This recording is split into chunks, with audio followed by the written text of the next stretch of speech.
दैनिक आहार है वचन का प्यारा उपहार। रोज का है ये आत्मा का पोषण संसार।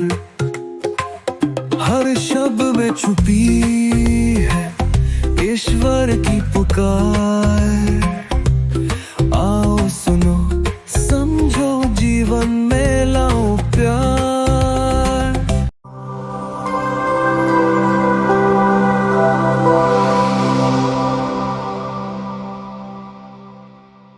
क्रिस्त में मेरे प्रिय भाइयों एवं बहनों, कल्पना कीजिए एक भीड़ है, सबके हाथों में पत्थर, बीच में एक असहायक स्त्री और सबको बस एक मौका चाहिए उसे दोषी ठहराने का। लेकिन यीशु क्या करते हैं? वे तुरंत जवाब नहीं देते। वे झुकते हैं, जमीन पर कुछ लिखते हैं। क्यों? शायद इसलिए कि पहले शांति हो, शायद इसलिए कि वह व्यक्ति अपने दिल की आवाज सुन सके। और फिर एक वाक्य कहते हैं, तुम में जो निष्पाप हो वही पहला पत्थर मारो। बस माहौल बदल जाता है, एक एक करके सब चले जाते हैं। भाइयों और बहनों, यह घटना केवल उस स्त्री की नहीं है, यह हमारी भी कहानी है। हम अक्सर जल्दी फैसला कर देते हैं। किसी की गलती देखी, तुरंत टिप्पणी बोल दी। किसी का पाप देखा, तुरंत आलोचना कर लिया, फैसला कर दिया। लेकिन क्या हम अपने दिल में झांकते हैं? कभी कभी हम बाहर से बहुत सही दिखते हैं, पर अंदर गुस्सा, ईर्ष्या, अहंकार छिपा होता है।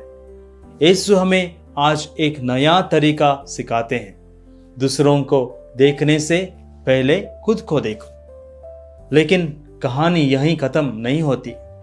जब सब चले जाते हैं तो यीशु उस स्त्री से कहते हैं, मैं भी तुम्हें दंड नहीं देता, जाओ फिर पाप मत करना। यहां दो बातें बहुत सुंदर हैं। पहली, दया, मर्सी। यीशु उसे गिरने नहीं, उठाने आते हैं। दूसरी, परिवर्तन, चेंज। वे यह नहीं कहते हैं कि सब ठीक है, वे कहते हैं अब नया जीवन शुरू करो। इसलिए मेरे प्रिय भाइयों एवं बहनों, आज का संदेश यह है कि दूसरों को पत्थर मारना आसान है, खुद को बदलना कठिन है। पर यीशु हमें उसी कठिन रास्ता पर बुलाते हैं। आज हम अपने आप से, खुद से पूछें, क्या मेरे हाथ में भी कोई पत्थर है? निंदा का पत्थर, गुस्से का पत्थर, पुराने हिसाब का पत्थर? अगर है तो उसे नीचे रख दें।